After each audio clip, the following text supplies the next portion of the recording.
It's the HoopWise Podcast from New England Basketball Journal.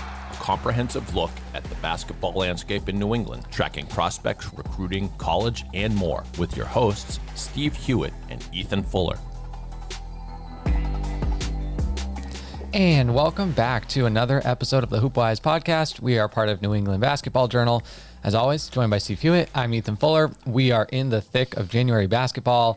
A lot going on. We've been at a lot of different games, and this upcoming week, I think especially, might be one of our busiest non-state tournament weeks of the entire season. We got a lot to talk about. Yeah. We kind of want to catch you up on, again, more good basketball, more good players and teams that we've seen over the last few weeks. Preview some really exciting games coming up. But just generally, Steve, you have been everywhere.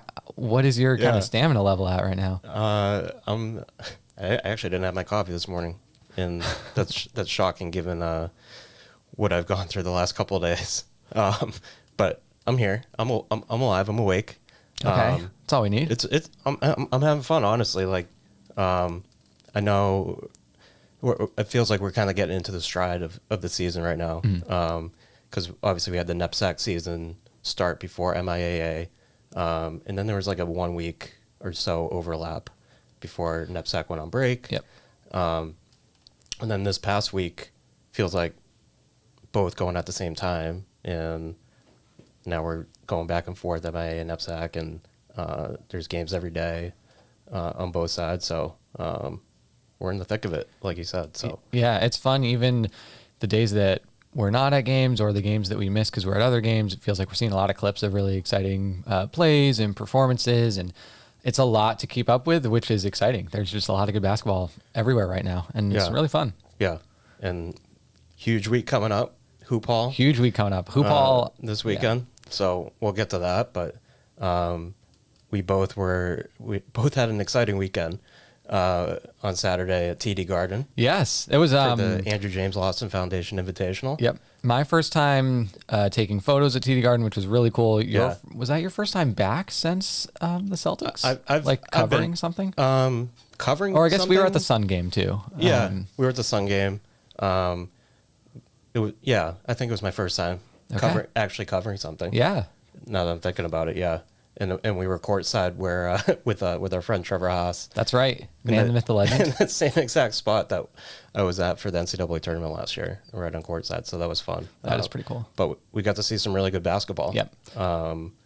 2 really good NEPSAC games. Yep. Tabor Dexter and Cushing Newman for boys. Mm-hmm.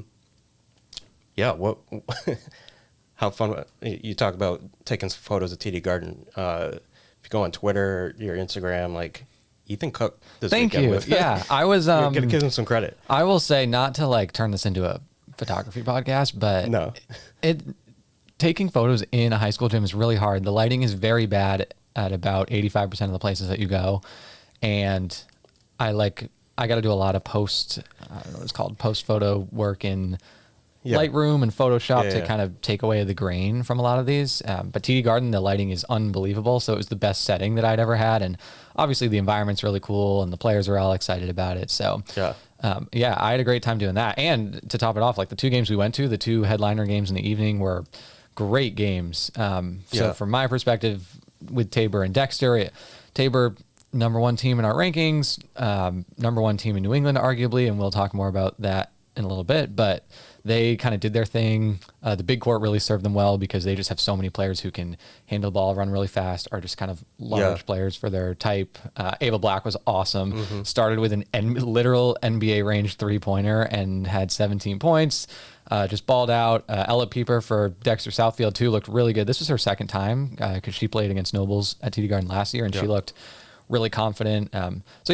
Tabor was kind of in control of this one, but both sides had good players. It was fun. And Kaylin Carroll, we've talked so much about her, obviously, top-ranked player in New England, and she didn't really do too much. She didn't need to. Make a huge impact. Yeah, and that just goes to show you how tough Tabor is to be, it's no slight on Kaylin Carroll at all. She they have so many options that she can, and credit to her too, for the star that she is very willing to defer a lot of those times, and so it works really well. They're just so deep. in a little bit, we'll talk about Tabor versus Nobles coming up. But I do want to kind of give you the floor for your game, because to be totally honest, I was going to shoot the first half of your game and then leave if it wasn't close. And I could not leave because that game, I don't think it got up maybe more than a 6-point or 7-point gap the entire way. I don't think it got more than 4 in the second half. It was a awesome game. So yeah, tell me about that. Yeah, I kind of peer pressured you to stay for that game, I think. No, well, it would have been a bad basketball ethics. I should not have left that game, and I'm glad I didn't. It was really great. Yeah, so Cushing, Newman, NEBL, 2 of the top NEPSAC teams. Newman was number 1 in my power rankings, and Cushing obviously also in the top 10. Yep. Great game, back and forth in the second half. Like Lucas Murillo for Newman and Ryan Mesh for Cushing, just kind of going trading blow for blow. Yep. Your favorite player, Lucas Murillo. I'm a big fan, and that was like the best game that I've seen of his so far. I think the same for me too, and I think he's had a few 30+ point games, and he had 26 and 12 on Saturday against Cushing. Just doing what he does, impacting the game in every way, defensively, rebounding, scoring. Some of the drives he was making were just insane. Yeah. But Cushing ends up winning this game. Was it 51-47? Right? Was that? I have to look that up. About that. The 3 threes that Mesh hit, I think that was like middle to late second half. In like a 45 to second to like 1 minute stretch, I think it was. Ridiculous. Right? Yeah. One of them, 2 of them, I think were off the dribble, just pull up, and the third one was kind of a heat check off the catch. I think he had a defender in his face. So it was kind of deeper than the other 2. And that's one element of Mesh's game that I want to see more of. Like obviously we see him with the playmaking and the way he attacks the paint, and just does everything for Cushing with the ball in his hands. But I think as he continues to develop, he's obviously still a junior. I want to see that shooting stroke become a little more consistent, and those are some big time shots that he hit late in that game. So he finished with 16 points. Kind of a crazy ending. They were up 2, I think, with like less than 2 minutes left, and Mesh put up this kind of baity sort of layup at the rim with Collins from Newman, their 6'10" center, and trying to get it over him. Obviously, there's like a 9-10 inch difference there. Yeah. And Collins got called for goaltending, and we were sitting on press row, me, you, our friend Brad Fellman, Mike Crotty. We all agreed it was not a goaltend. It was tough. Anytime the ball is like not stuffed in the hand, it like becomes much more of a judgment call. But then it feels like it always leans to the goaltend, even if it's not. Yeah. So tough. I feel like just in that put Cushing up 4, I think, with about 90 seconds left. I should have wrote better notes, but it was all in like the last 2-3 minutes. And that was a tough call because I don't know if you're not like totally sure that was going down, like don't make that call in that situation, kind of thing. In my opinion, I don't know, the referees have a hard job, but that kind of changed the complexion of those final couple minutes with Cushing going up 4, and Ryan Mesh doing what he does, had a hard fall too. Yep. With a couple minutes left, because he's just and I say this as in a super complimentary way, just kind of a maniac with the ball and just fearless. And he went hard at a hard straight line drive to the rim, rises up and gets contact and falls. He was, I think, on the floor for 30 seconds, 45 seconds maybe. And we have Crotty, his AAU coach, hoping for the best, obviously. Like, this is my player. I need him helping in a couple months. But he gets right back up after those 30 seconds or so, and actually hit a free throw. I think he went 1 for 2 from the line after that. That's hard to do. Yep. Yeah, when you get the wind knocked out of you like that. Yeah. So credit to Mesh.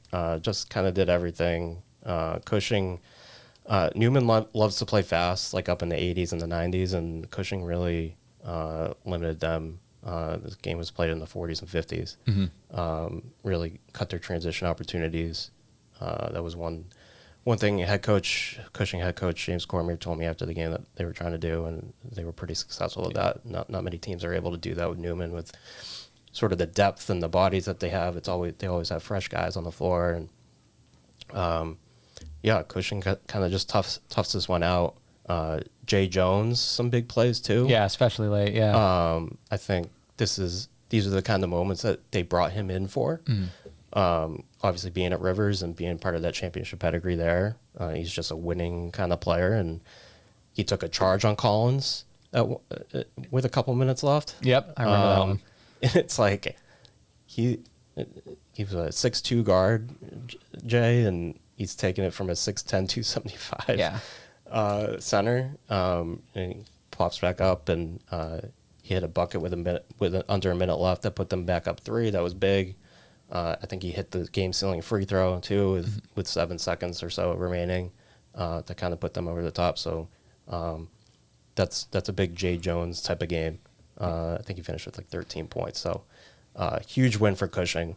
I know they had a couple losses going into the break against Kimball Union and Darrow that they were really frustrated by. But to come out of the break and have this sort of litmus test signature kind of game against Newman and come through with a win, I think that's going to do a lot for their confidence. Absolutely. Going forward. So. You, as of this recording, have not put out your latest NEPSAC power rankings, and I know you still have a lot of. No. I'm just saying you have some tough decisions to make. Like I know and I'll segue this into the other crazy game that you watched the same day. Yeah, up in New Hampshire. I did a doubleheader on Saturday. I went up the road to New Hampshire to see Exeter against New Hampton. That was a 2:30 tip, so the Newman Cushing game was 8:30. I thought I had enough time. I had plenty of time. I got to the Garden like super early. Yeah. But one of the best results, like a shocking result. Let's be blunt. Like I wasn't expecting. Exeter beats New Hampton 66-45. Yeah, not even close. Yeah. Yeah. And I think the final score wasn't totally indicative of like that game. Like Exeter was definitely the better team and deserved the win. I don't know if they were 21 points better. Okay. They hit a bunch of threes in the final minutes that kind of maybe ballooned the lead a little bit because New Hampton was like for most of the second half like 8-9 down, and then Exeter went on kind of a flurry down the stretch as the game kind of sped up a little bit as New Hampton was trying to come back. But unbelievable effort and win for Exeter, and just shocking. I got a lot of texts from coaches around NEPSAC being like, "What the heck happened?" Because that's cool. Yeah. Like New Hampton, obviously we know New Hampton and their pedigree. Like you just don't expect that. It's just it's kind of a rare dub from them. I know they had the back-to-back with Darrow the previous night. Head coach Andrew Gale did not want to make any excuses, though. Like they just did not come to play. Yeah. And if you read my story on basketballjournal.com, I encourage you to kind of read Gale's full comments. He was honest. I appreciate his honesty about kind of his teams just didn't come ready. I think he said they just didn't get off the bus, just kind of not mentally there. And I think this is sort of a critical, maybe test of adversity for them in this season. Like they obviously have huge aspirations, coming up a game short of a championship last year and bringing most of their squad back this year, and they think they're the best team in New England, and rightfully so with the talent that they have with Keyshawn Tillery, Mason Blackwood, and Osmeyer, their big three. So they're gonna. I'm not like overly concerned. I think this is kind of a one-off. I don't know what happened on Saturday and like why they showed up like that. And Exeter, to Exeter's credit, they kind of took it to them. They punched them in the mouth early defensively, just insane defensive pressure. Really took New Hampton kind of out of their sets. Maybe they took them out mentally too with just the constant, consistent pressure that they were giving them defensively. And but I think I'm not, like I said, not overly concerned about New Hampton. I think they have the experience and leadership that can maybe use this as fuel with Keyshawn and Mason. This is their third year at New Hampton, and I think they have a lot of pride, and they don't want to go out without some hardware in March. So I think I'm pretty confident in 2 months that looking back, maybe this is maybe a turning point or so for them. I think this is only their second loss. They lost to Newman at ZG.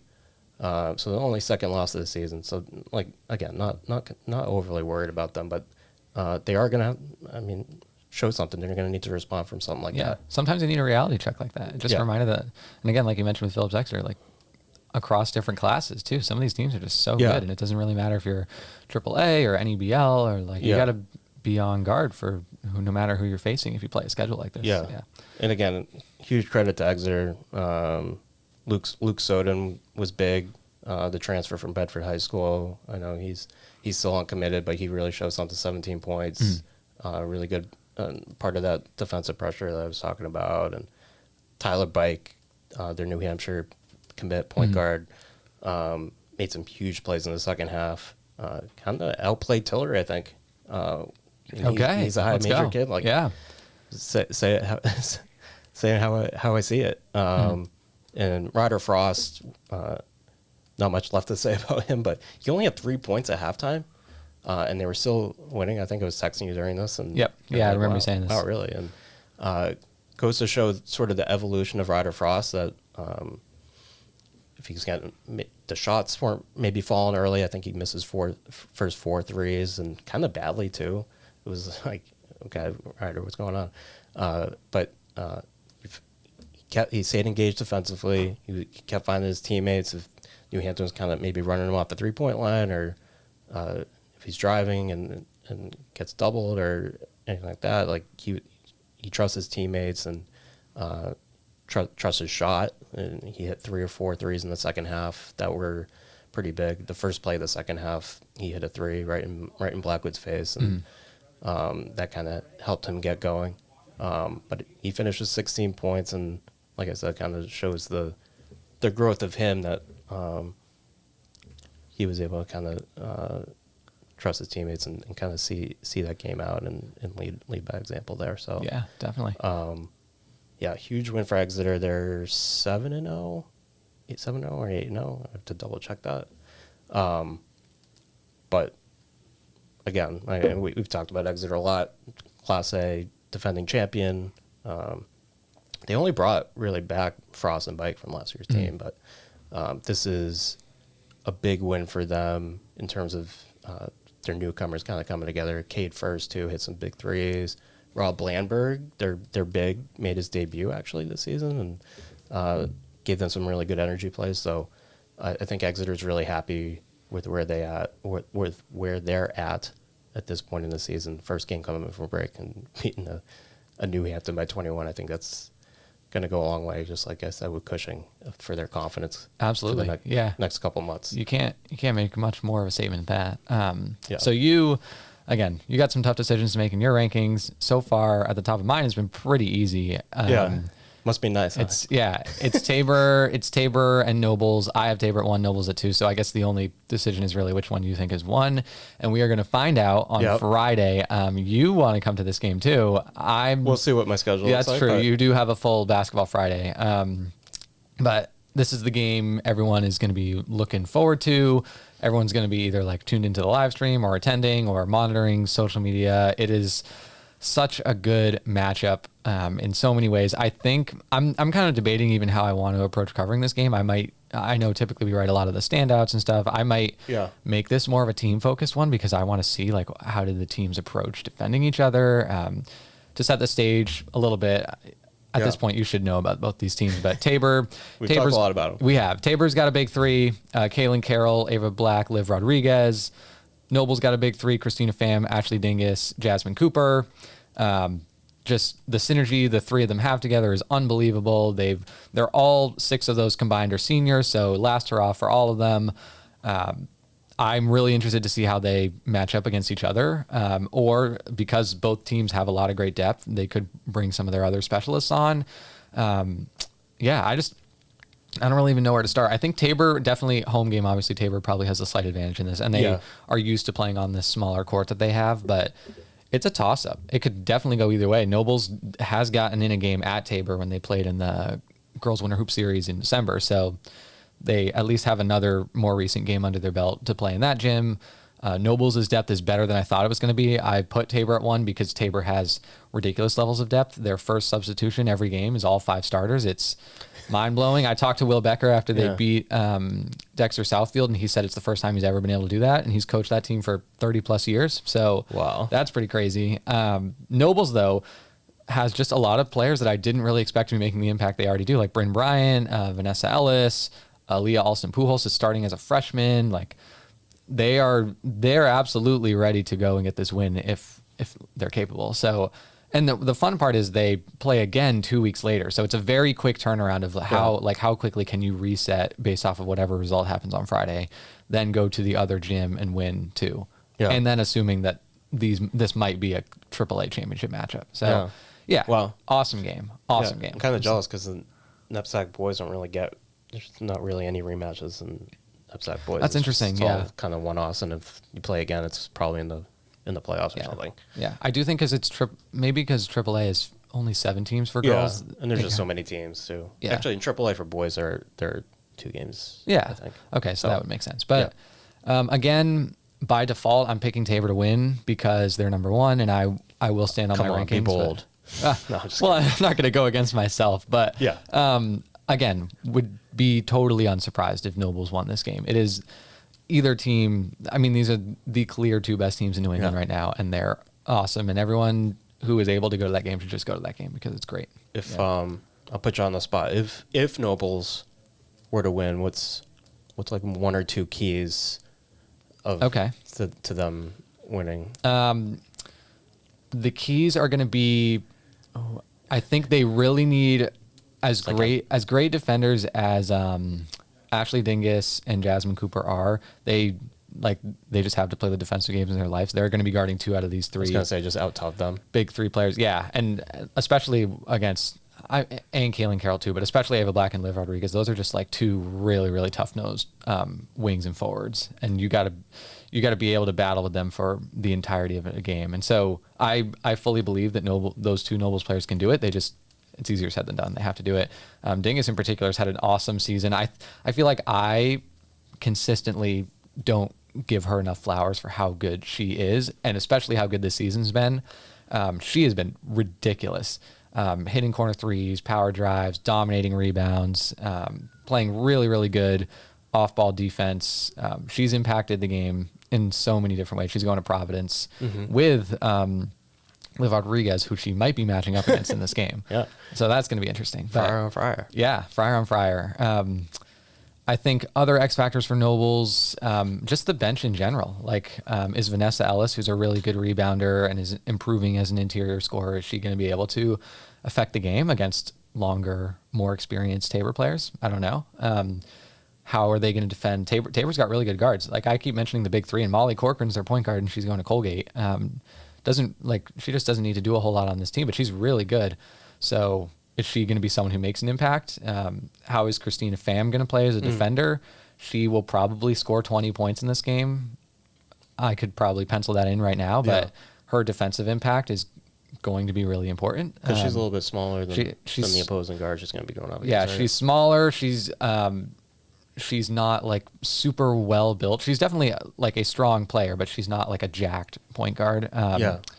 So it's going to be a lot of same thing for her. Like, can she mentally just like fight around screens and harass the opposing guards for 32 minutes? I believe she can, but it's easier said than done. But yeah, good game. It's exciting, man. Yeah, big excited. Game of the season right there. Game of the season for sure. Yeah. So, I guess going down the list, unless you have more thoughts about Tabor Nobles. No, that's just go to the game or watch the game or find a way. Yeah. So you saw Tabor Dexter on Saturday, and then Sunday was Newman against Darrow here in Boston. What did Newman beats Darrow. Darrow kind of, we were both there. Darrow kind of made a little bit of a run late. Newman holds them off. what is in, and I think Newman might be creeping into the here's picture here for you. My little ranking spoiler alert is Newman's going to be ranked for the first time. I don't know exactly where, but first time all season. And I was very, not skeptical, but very much in the mindset of, like, as a first year program, you need to prove to me that, like, you belong here, and I'm not just going to rank you because you win games against whoever. Yeah, that's fair. Beating Darrow was a good one because Darrow, in kind of a similar vein, I think Darrow had a more good prove-it wins earlier, so I'd ranked them earlier. But Darrow's a really good team, and Newman played fantastic defense. Outside of that kind of late run, Amanda Smith was awesome for Darrow, and you were really impressed. Me and Brad were up in the stands like, this girl is legit. Yeah, she's going to East Carolina. She's really, really fun. Her handle is fantastic. Her ability to change speeds is really great. Some of the acrobatic finishes at the rim that she had were pretty unbelievable. But outside of her, I thought Newman did a really good job defending Darrow in this game. Darrow's got a lot of size, and I thought Newman's younger bigs did a good job defending that size. I want to shout out Shannon Welburn, one of the Welburn twins. She led the team on the scoreboard. I thought her just general fearlessness, attacking offensive rebounds as a guard was great. Just played with a really high motor most of that game. Was super impressed by her. And Newman is fun. Like they play a really cool brand of offense that it's a lot of like dribble handoffs and getting players running without the ball, and not like the motion is really good. There's not a lot of sitting and holding the ball. They have kind of ISO players like Gabby Middleton, Eliana Scalabrini to an extent, but a lot of it is like quick decisions, driving and kicking, moving the ball around all parts of the half court. So I was really impressed by that. Yeah. And it was the second time I'd seen them. I watched them lose by a point to Putnam Science, which is a really good team, in December. And yeah, like Newman, I think they're 11-3. They've lost to Putnam Science twice and Hoosac once. And so that's a good resume. And yeah, I'm ready to at least kind of put them on the map for Class AA contenders. They are a really good team, and I'm impressed for year one what they're able to do right now. Absolutely. Are you serious about playing your sport in college? Do you need a flexible education that allows you to maintain your practice and competition schedules while also preparing you to succeed at the next level? You should check out the University of Nebraska High School. UNHS is accredited and offers more than 100 online courses, including NCAA-approved courses to protect your academic eligibility. Students could earn a UNHS diploma or take a single course for transfer credit. Courses are college prep, self-paced, and available 24/7, 365. Enroll anytime and take up to a year to complete a course. Visit highschool.nebraska.edu today. Shout out to shout out Scal. Shout out Scal. He's obviously his daughter Eliana. Yep. Plays on the team, but he's an assistant coach this season, and saw him on the sidelines on Sunday. And on Saturday he actually went out to Hoosac. For that game, and they lost by I think they lost by 4, which is a competitive loss. That's a good loss. So I think that's cool. Scal's kind of making that commitment work in between. And the Celtics played Friday and Sunday. Yep. And he fit 2 games in there, and he's committing to that grind of being a girls basketball coach. Yeah. And the travel, Hoosac's not an easy trip. No, that's one of the worst ones to have if you're here. Yeah. So a lot of respect for that. Yeah. It's kind of cool to see. Yeah. Scal being so involved, and obviously he's the director of Team White Mamba and everything, so he's very involved in the space. But we got to get him on the podcast, man. Yeah. No, I agree though. The buy-in's impressive. So yeah, shout out Newman. They're doing good things. That's probably a lot of my recent NEPSAC observations. If you have any more, you can add now, or we can head to MIAA. I wanted to make a couple quick NEPSAC shoutouts from the weekend. There were 2 big returns from injury. Okay. Two debuts of the season after these guys were out all season. Evan Mitchner, Lawrence Academy's point guard. He was out for the first month with a stress fracture. Came back in their win against St. Andrews over the weekend. 15 points, 8 assists. So pretty good impact. Nice. I know that's huge for Lawrence because Alex Bueno has kind of been carrying the load by Yep. himself, Yep. and he needs a point guard with him. Alex has been handling the ball maybe more than he would like, and so that's a big boost for Lawrence. And Alex Wilkins, the Brooks star point guard, He's back. That's he's great. back. Yeah. He had a little wrist injury to start the season. Made his debut. They lost to Tabor, but he scored 22 points. So Good return. back. He's back to himself, it looks like. So good to see him back. And then 2 big milestone days last week. I feel like this is pretty rare. 2 players in the same week hit the 2,000 point milestone. Jalen Harrell from Cats. I was actually there. Didn't realize it while I was at the game. I found out on social media after. He only had 8 points in the game, but he passed 2,000 for the night. So congrats to him. And Dahi Quinn from Tabor. He's in his 3rd season at Tabor. He was formerly at North Quincy. So both, and he hit 2,000 points. I think he had 21 in their win over Brooks. So that's really cool. Like we see a lot of people hit 1,000, and that's a pretty good milestone and accomplishment. But to hit 2,000, that's pretty rare. Yeah, 2,000 is huge. I don't know what the count is for NEPSAC, but I believe in Massachusetts high school, it's only 79 boys and girls ever. So Yeah. Pretty rare company. Yep. So that's cool. And both those guys obviously have kind of established themselves as some of the best in the state and in the region. Jalen going to Providence and Dahi going to East Carolina, and they're looking to finish their respective careers on a championship note. And they're both kind of front runners in their respective divisions. So Yeah, it's exciting. yeah, exciting stuff. Let's pivot a little bit to MIAA. Yeah. Because we've been meaning to give a Big lot week. of the big week. The power rankings. Power rankings are out. Power rankings are out. Let's start yelling at each other about them. Yep. already seen a lot of actually less complaints than I have normally seen when the power rankings come out, which is good. I think people maybe realize that the first one doesn't really mean much. No, it's fun to talk about. It doesn't matter. So, but we're still going to talk about it. Yeah, we can talk about it. So they came out on Friday. I believe they're going to post them every Tuesday and Friday. Yep, that's what they said. Yep. Okay, great.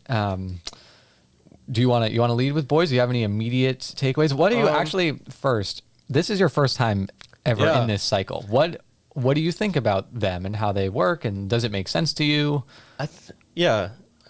You've been doing this longer than me. I think you said that it's kind of already had a pretty good track record in terms of when the state tournament comes around and the seeding actually kind of does make sense. Mostly win. There have been, I would say, basketball. I don't have the data to back this up. I think someone did it. Of all the sports, basketball is one of, if not the most reliable with the power rankings for higher seeds winning. So it works for what it is supposed to do. Is what I will say. So I guess I can't really argue with good results. Yeah. I think, and we've both alluded to this, the sort of in-game ramifications of these rules, because you get if you have to win by 10 to 10 is 10 is the max. Yep. So teams are trying to get up to 10. So if you're up by like 6 to 30 seconds left, you're still like playing, which I respect to a certain degree, to play the full game, respect the game. I know Joe Missoula would probably love these rules. Yeah, he would. To play to the last minute, probably draw up like a 3 for Sam Hauser when you're up 7 with 2 seconds left just to get to the 10. Yep, that's exactly what Joe would do if he was an MIAA coach. So I kind of like that, but maybe causes some it is unrest with the other team. That specifically is controversial. But hey, play. You don't want to lose by 10 either, probably, right? Yeah. So play to the whistle, play to the buzzer. So I think it's a good system. I'd have to go through a full season to really get a full kind of report on what I think. But that's a respectful take. What do you think about the rankings so far? Yeah. Again, we're not. Don't stress too much about what we say, but immediate takeaways. Yeah, and we both wrote takeaways, boys and girls, when they got released on Friday. You can check those out, basketballjournal.com. Maybe a little outdated because I know they'll have the Tuesday update by the time this airs. The Hockomock got a lot of love. They were 1-2 in the in Division 1. and I can't really argue against that. Like it was Attleboro at 1 and Franklin at 2, and I've had both of them at the top, near the top of my power rankings all season. I think they're true D1 D1's pretty wide open, I think. So, Hawkmock got a lot of love. Mansfield, I think, was 3 or 2 in Division 2. Foxborough was in the top 10 of Division 3. So Hawkmock got a lot of love. I'm going to keep banging the MVC drum. Merrimack Valley, I think maybe everyone else is sleeping more than me. I don't know. Go for it. I've seen enough of these teams. I've seen Andover and Central Catholic. I think they deserve more than what they're getting, and I think they will. I wrote this. I think as the season progresses, their rankings will get higher. And I don't have the numbers in front of me, but I think Lowell was at 16 in Division 1, and I was like, that is beyond low for them, because I've had them number 2 in my power rankings all season. Central Catholic, I think, was like 9 or 10. North Andover was like 29, and I know they've had an up and down kind of start, and with some losses that maybe they shouldn't have had for how good they are. But I think, I don't know, put some respect on Merrimack Valley's name. I think as the updates kind of progress over the season, you're going to see them climb, and I think part of it was their strength of schedule maybe is not up to par yet, but once they start facing each other in conference, that's going to change. So yeah, that's true. I think one thing, like when we talk about a lot of these numbers and we talk about like the quote unquote biases, there's no person that is like, oh, I don't really like the MVC, I'm going to lower their numbers. That's not really right. It just is kind of not like a committee or something. Yeah, it's just kind of the chance of how the formulas worked so far. And it's just like what does your schedule look in the first 9 games or 10 games so far? Yeah, and that's kind of what it's all based on. Yeah, so which is fine. Not too many other like crazy observations. I think it's interesting you mentioned Lowell, because this was 2 years ago, and again, I've always written more on the girls' side, so I wasn't following this quite as closely. But I remember Worcester North, their first undefeated year was a 6 or a 7 seed in the tournament, and the power rankings. The first year they won the state title. Yeah, 2 years ago. But everyone in the world knew that they were the clear best team in the state, and they got seeded 6 or 7. So as much as I do talk about the power rankings, like generally working really well, there are instances like you're talking about Lowell kind of like this, that for whatever reason, whether it's a schedule or just kind of how the schedule lines up or what they did in their games, like teams do sometimes get seeded just like improbably low, and you just know that that's wrong. Yeah, so it might happen. Yeah, objectively, I don't think anyone would argue that they're the 16th best team in D1. Yeah. I think they brought back so much of last year's team that made it deep into the tournament that it would be wrong to rank them outside even the top 10. Yeah, So we'll see what. But I'm prepared to eat my words if the MVC doesn't perform well in the state tournament. I know MVC's a little more pressure on the MVC teams now. Yeah, but they deserve the love. I feel like they've, in my brief sort of history here covering this, I feel like they've been getting a little bit overlooked. Oh yeah, I mean year over year they're one of the best conferences. Yeah, just depth of good teams is awesome. Yeah. And then so I had kind of a similar. Let's go to girls, because I know you have a ton of thoughts. Yeah, You've been doing this for a while. I have a ton of thoughts. Not any like crazy hot takes or anything. Kind of similar to you. The Tri-Valley League got a ton of love in the power rankings initial release. Medfield number 1 in the state based on the numbers, which I can accept that. But then I think Norwood was number 2 in the state. Actually, I have the list. Westwood is 5, Hopkinton 7, Medway 9, Dedham 10, and this is overall. This is not even including respective divisions. So and there were a couple more teams after that were ranked pretty high, and so. And again, it tracks kind of like the Hockomock and MVC. The Tri-Valley is just so deep with good teams year after year. I do think that will fall back a little bit. There are some teams that I think have gotten underrated in the power rankings that I expect will climb. And again, it's all trends, and we're not even halfway through the season, and so don't worry about your seeding right now. But really, barely a third through the season. Yeah, it's crazy. You look at the number of games played. Yep. And then also in Division 1, so. Wachusett was number 1 as of Friday, Bishop Fee 2. That's interesting to me just because they were the clear two best teams in the state last year, I feel like, and I expected that again from Bishop Fien. Wachusett has had a better year than I thought they would, given that they graduated 7 seniors, but Jalen Scott is a superstar. Sophie Gibbons and Tegan Lamfer have taken real leaps in larger roles. They did lose to Bedford. I'm going to have to ask some of my connections in the MIAA what Bedford's power rating is, because I don't think they're going to publish it, but it's got to be like miles ahead of everyone, because they technically get a ranking because they've played multiple teams. They've played Bishop Fien, Wachusett, and I think Walpole, and maybe another team from Mass. But that's super interesting. Yeah. All the out-of-state teams technically do get ratings. There's no reason to post them. But what would the point of them getting ratings were if they're not going to play in the state tournament? Well, they're all theoretical rankings, so it's more to show these are the quality of teams. Yeah, Bishop Fien lost to this team by 10, but this team is actually they could have a 30 power ranking or something, and so it does affect it's 30. I don't know, but it's something crazy, and so it's more to show hey, this out of state team we don't really know about was actually really good as a loss for Bishop Fien and Wachusett and Walpole. But yeah, Bedford. Not to sidetrack from MIAA, but I did write about Bedford. If you want to watch a public school in New England, please go watch Bedford, because they are an absolute wagon. Powerhouse. And beat Bishop Fien by 12, beat Wachusett by 20, ran through Walpole, which is another really good team. They are just a monster in Bedford, New Hampshire. So go watch them. Yeah, but that's a good story. Get on that. Yeah. Read that story for sure. Sure. Yeah. I thought it was really cool what they've kind of built in just kind of a random New Hampshire town. And so I think that's really neat. But yeah, overall, nothing crazy from the power rankings. I'm just not going to stress about it too much. And I hope that people associated with schools don't stress about it too much either, because it won't matter for another month at least. Yeah. Any games that MIAA games you've seen recently? I've been, I think since we last did a check-in, I haven't been at many. I will say, I don't know if this will go up on YouTube and podcast platforms. Watch us anywhere you get your podcast. Before Tuesday, I plan to go to Cathedral St. Mary's on Tuesday night, which is going to be an awesome game. That's a really good Catholic Central League rivalry. Okay. And I haven't I've already watched St. Mary's once, and they lost one of my favorite games of the season to Bishop Fien. So I haven't seen much of Cathedral at all, but I'm really excited to see that game. Yeah. Recently, I did watch. This was right before the New Year. Was Quincy and Notre Dame Hingham.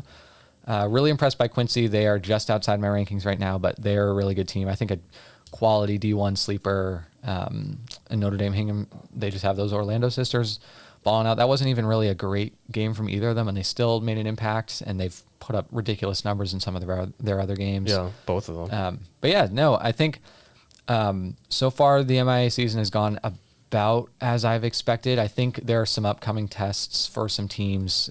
Pembroke is, spoiler alert, going to crack the rankings for the first time that I put out today, and they then play Quincy the next day. That's an awesome Patriot League matchup, and I don't know too much about Pembroke. I'm sad that that's on the same day as a different game that I'll be going to, but yeah, that's a really good game. It's tough to hit in every game. Yeah, and impossible. But yeah, so far it's been a fun year. It's been fun kind of tracking a lot of the teams. Nothing super crazy for results yet for me, but I know that there are some really good matchups coming up. Yeah. How about you? I mean, this is your first time getting familiar with a lot of these programs. Yeah, I was finally able to, when the NEPSAC was on a break, kind of go to a handful of games. Yeah. I was at Franklin, Attleboro on Friday. Awesome environment at Franklin. Franklin ends up winning that game. I had the score down, 52-37. Yep, 52-37. Attleboro was up 1 at the break, and Franklin just kind of rolled in the second half defensively. Really good. Caden Sullivan was awesome. 23 points. He actually outscored Attleboro 13-9 in the second half. Wow. That's crazy. They held Attleboro to 2 points in the fourth quarter. Man. Dang. So their defensive pressure was crazy, kind of like Exeter against New Hampton. Again, kind of reminded me of that. But Drew Gear for Franklin, unsung hero. I want to give him a shout out because Franklin coach CJ Neely told me he had never played a meaningful varsity minute before Friday, and he kind of threw him into the fire against Attleboro's 6'7" forward Raheem Orleans. Okay. Who was dominating in the first half. I think he had a double-double in the first half, just so many like offensive boards and putbacks, Yep. and he was just so much bigger than everyone. And Neely kind of put gear into the fire in the second half. He's 6'6", so he can kind of bang around, and he like Orleans didn't really do much the rest of the game. Wow. And Gear had a couple buckets too, so I want to give a shout out to him. First kind of real varsity game and a big game. Like Absolutely. 2 undefeated teams, 1-2 in the state, according to the power rankings that came out like a couple hours before the game started. So really good win for Franklin. And I know I was talking in the preseason, I wasn't sure about them because they had lost so much from last season's team that made the state championship game. And they kind of reloaded. A lot of kids that kind of been waiting their turn over the last several years. Like Franklin is just kind of a loaded program, and like their JV, like the players on their JV team could probably start on most MIAA teams elsewhere in the state. And credit to these kids for kind of being patient and waiting their turn. And as seniors, like Jake Olmstead of the world, that I think he came in at 15 points on Friday. Wow. And, so I'm impressed with Franklin, and they'll be rising up my power rankings for sure after that one. Important to note that Attleboro was out without one of their starting guards, LaDainian Rodriguez, a minor injury, nothing serious, but I think that kind of maybe threw them off. They didn't really have another option to kind of to kind of come back. That they needed like another guy to step up, and they didn't really have that guy on Friday. So rematch, I think it's February 7th at Attleboro. I will be there. Okay. I will be That's there a no good matter one. what meme. Throw that in there. I use that a lot, actually. It's a problem. And then, so that was a great game. Really impressed by Franklin. And then the other team I want to shout out is Central Catholic. Okay. I've been kind of rolling.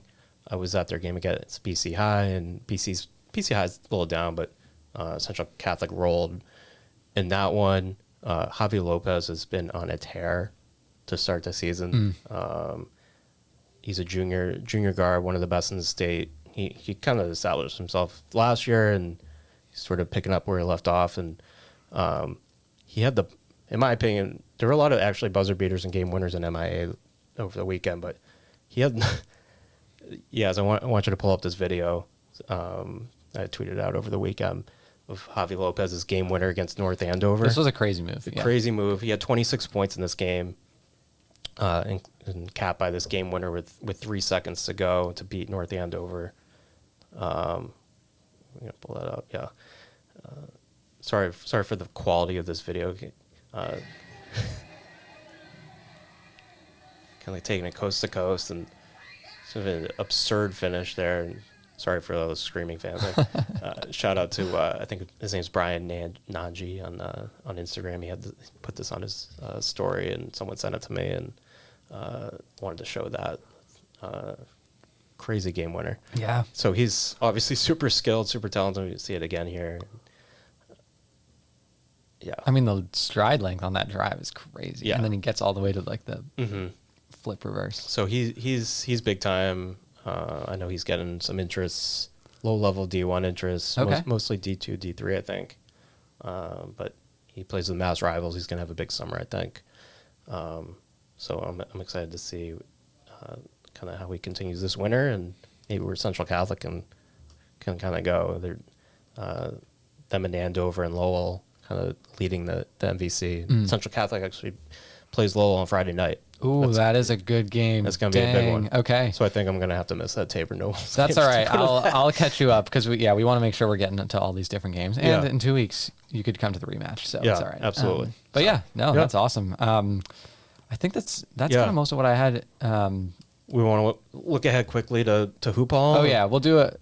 I don't have a whole kind of layout schedule preview. The schedule's online. You can go look. I mean, it's just ridiculous level of nationally ranked players. Right? I always feel kind of bad because I just become a salesman for the Hoophall Classic every year because you have to go to this.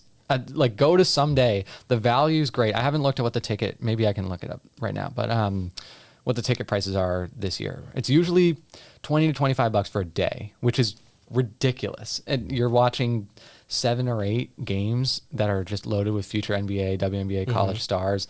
Relevant to us, AJ DeMonsa will be there for Utah Prep. Sebastian Wilkins and Brewster Academy will be there. For DeMonsa, I don't know the next time he plays in Massachusetts and New England after this. Probably in the NBA. Yeah, it could be in the NBA. I don't know if BYU's got. I don't think BYU. Yeah, I mean, we'll wait till the BYU schedule's out next season. But maybe they'll do him a favor and play at a New England team. Yeah. But you don't. Very likely. The point is you don't know, and you got. Not only is he the best high school player in the country and a future top pick in all likelihood, one of the best local players ever. Yeah. And just like one of the stars of the generation and everything. So, so that's enough of a reason to go watch. I mean, Montverde Academy, if you know anything about kind of prep basketball and prospects, you got Montverde, you got IMG, most of the big names of schools for the girls. You got, I don't know if Sierra Canyon is there, but you got Sidwell Friends is always nasty. Ontario Christian. I don't know if I'm going to make that game. I think it's a Friday game, but Ontario Christian is nasty. There's just so you learn about the players there. And then when they're pros and superstars, you can be like, oh yeah, I saw them when they were 16 years old at tiny little Blake Arena in Springfield, Massachusetts. It's crazy. I know. So you're welcome, Hoophall Classic. I just did all your advertising. How many will this be for you? 3? This will be 4, I think. Okay. I went right before the pandemic. I watched the Cade Cunningham Montverde Academy team. Ooh. I think that's the best high school basketball team that's ever existed. It's ridiculous. Better than last year's Montverde team? Yes, yeah. We'll see. Maybe a few years, but they had 6 first-round picks on the roster. Okay. And I mean, now I'm distracting us, but Cade Cunningham, Scotty Barnes, Dayron Sharp, Moses Moody. Why am I blanking? Caleb Houston, Dayron. I did not realize that. Derek Whitehead off the bench. Yeah. This team was cracked and they went undefeated. And so, but then, this is year 4 for me. And every year there's just fun. Like I've watched Bronny a couple times. LeBron went one time.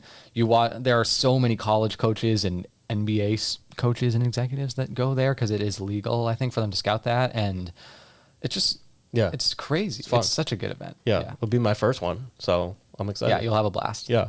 And I mean, we'll be bouncing between the prep showcase too. Yeah. So There'll be a prep showcase at the big ones at Springfield College. Yep. And the prep ones at AIC right down the street. Kind of. Which is it's got a lot of our top prep teams and a bunch of other really good prep teams. So I think every notable NEPSAC team is playing at least once that weekend. Yeah. So it's a fun weekend. If you need an MLK weekend plans, get out there. Yeah. And if you're there, say hello if you see us. Say hello to us. Let us know how you got your hotel room because we had a hard time with that. We were a little behind, but I think that's kind of it on the basketball stuff. You want to do some full court press? Yeah. Do we have time? Yes. Is there some full court press? Always time for full court press. Let's do it. Okay, let's do it. Thank you, guys. Full court press. All right, on full court press, we give 3 questions to both of our panelists here. They're unprepared for the questions. They look scared. They always kind of look a little scared, but maybe now a little bit more scared than normal. Yeah, we're going to do the overrated or underrated version of full court press. Okay. And I prepared an intro for that. Overrated. Wow. Okay. Or underrated. Steve, we'll start with you. Underrated or overrated? Small ball lineups. It's become vogue in the NBA and elsewhere. Go small. Go with your shooters. Your thoughts, overrated or underrated? I think it's probably properly rated. Is that? Do you have a correct? Oops. I was trying to find it. No. Okay. Yeah. I guess you could do properly. They're always changing the rules. First question, right out of the box. Sheesh. Sorry. Okay. Tell us why it's properly rated. Yeah. I mean, that's just kind of how teams are playing right now. Like 5 out and speed the game up, and kind of like we talked about with Ben Farmer last week, and. That's just where the game's going. So, okay. Incorrect. Sorry. No, I'm just kidding. Ethan, your thoughts? Small ball line. I will go. I'll try and pick a side. I'm gonna go overrated, and I'm going to say that because I think I think we have reached the point where a lot of bigs are able to do enough like guard and wing like things, like handle and pass the ball and shoot a little bit. Even if you want to go to the pro level and you think about the Celtics, like it works even better when you got like Porzingis and Al Horford out there. You could say that. I think a lot of the centers we talk about at our level too are like centers who can now shoot or pass a little bit or like run a little fast break. So yeah, I'm gonna say overrated. Not that I hate them, but there you go. I'll pick a side. All right, you picked a side. Well done. Question number 2: overrated or underrated? The NBA All-Star Game.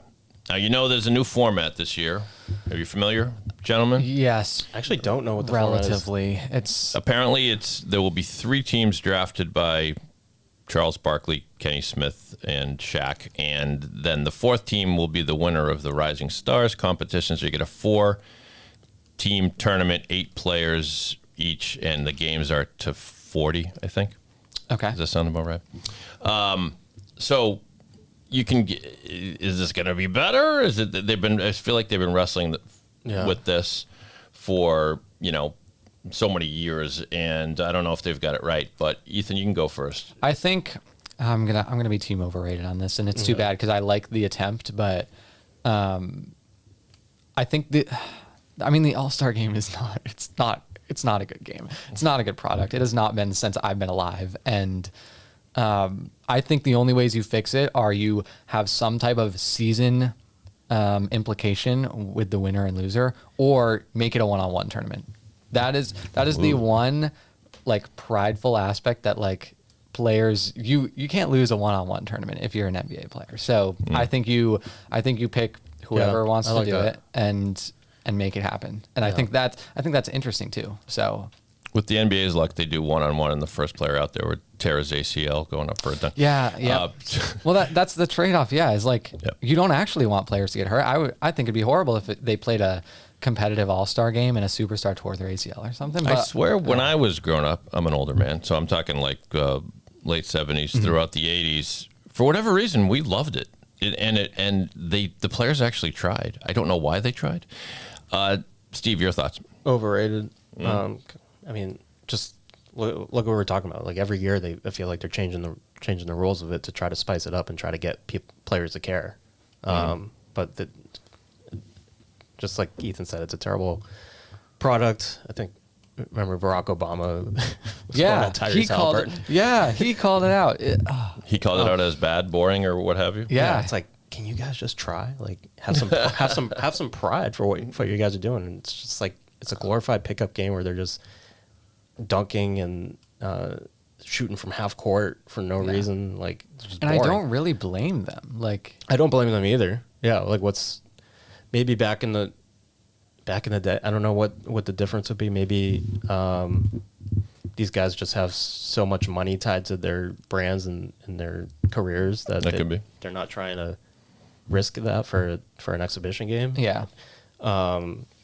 They could. Ethan, you brought up tying it to something.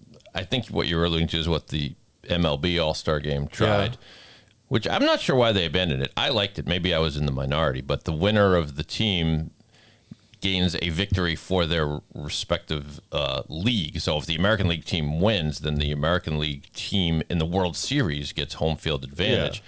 I thought that was all right. Yeah, I still think that's a little gimmicky. Yeah, well, the All-Star games are gimmicky. It's the ultimate gimmick. Yeah, but then when you're over, then when it's impacting the like actual real significant game, I don't know. Yeah, well, a little. Anyway, all right, we move forward to the third question for Full Court Press. And overrated or underrated Doc Rivers Hall of Fame resume. So Doc Rivers is part of the class of nominees for the next NBA induction into the Hall of Fame. So Doc Rivers, of course, we love him here for one particular reason, is he brought a championship to Boston in 2008, I believe. Yeah. Steve, your thoughts? Overrated? I really like Doc as a person, but I'm gonna have to say overrated. Really? Interesting. Why? I just feel like even when he went on to the Clippers, like that team like just underachieved for however long he was there. And everywhere he goes, like the team underachieves given what the talent is. Even at the Celtics, like it felt like obviously injuries played a part in that and only winning one championship. But that I still feel like that team should have done more. He's only got the one NBA title, right? Yeah, which is weird. He was named one of the top 15 greatest coaches in NBA history. Not by anyone in this room. And Ethan, your thoughts? Yeah, I think I'm gonna go overrated too, and I'm kind of cheating a little bit because I pulled up his basketball reference and his so he's got like close to 59% win percentage as a coach, which I don't really have the context, but that seems good. He's coached a lot of very good teams, which is helpful for him. But even like he's made the finals only twice, both with the Celtics. He's never even made the finals as a coach with any other I don't think team. he even made the conference finals with the Clippers. I don't think so either. He didn't with that team was like pretty good. He didn't with Philly. I would say like if the Bucks go out and win a title, that totally changes everything. I think. Yeah. I don't think that's going to happen. But yeah, I don't know. I think I'd have to look at his playing career a little bit more. Like he was a quality player. He was an above average player. I think he was an all-star once. Yes. And played with some good Hawks teams. Also played with the. I guess does the Hall of Fame hurt? Does the Hall of Fame take that into account though, or is it just as a coach? I don't have chapter and verse in front of me, but I'm gonna as a coach, right? I don't know if you necessarily. I don't think it's like. I don't think you're combining. It's just like your life. Is a basketball life kind of thing. We'll have to research that. I'll get Doc on the phone. But yeah, I lean overrated. I actually have Doc's number. Maybe we can call him right now. Okay. Flex. I lean overrated, but also I feel like the Basketball Hall of Fame is probably the easiest Hall of Fame to get into of the like major sports ones. So I don't know. Maybe that's. He'll probably end up getting in. Yeah. Did either of you see the show? What was it called? Clipped, about the Clippers? No, because I feel like you've mentioned this a few times. I probably have. Did you like it? Yeah, it was excellent with Lawrence Fishburne playing Doc Rivers, which is just seems weird, but feels weirdly perfect. He pulled it off nicely. It's not a classic piece of art or anything, but it's a fun series about the ups and downs, mostly downs, of the Clippers when Donald Sterling was in power and on his way out. Very good. Well, Doc, sorry, but you guys not in our Hall of Fame. Sorry. Good luck in the real one, man. But you guys are both in my Full Court Press Hall of Fame, and we got the little golf clap. That's the applause you deserve for this performance. How selective is that? Well done. Back to you guys to wrap things up. Thanks. Well, yeah, Steve. Any final thoughts? I know we got games coming up, but no. I would say we're posting content like every day in basketballjournal.com, and you guys should definitely be reading our coverage, comprehensive coverage, NEPSAC, MIAA, and we're gonna have a lot more in the next couple months. Like it's gonna be a really busy time and exciting time. So yeah, this is it. We're locked in now. It's this like month and a half stretch is gonna be fun. So yeah, for Steve Hewitt, I'm Ethan Fuller. Read our stuff at basketballjournal.com. Thanks for joining us. We'll see you at a game, and if not there, we'll see you next time.